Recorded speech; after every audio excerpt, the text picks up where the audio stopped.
Так в жизни сложилось. Я более 47 лет прожил в Геническом районе, в Геническе.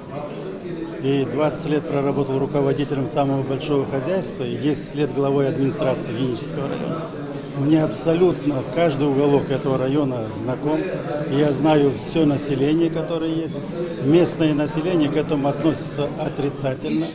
Есть некоторые лица, которые напуганы, испугом их там сдерживают. И вот этот батальон, который они говорят, что создают имени Челебиджихана, в основном люди приезжие. По внешности это арабы, кавказцы, люди, которые и россияне есть. Многие, я думаю, с Сирии приезжие, с ИГИЛа. Формируют для того, чтобы здесь организовывать какие-то... Ну, что они могут организовывать?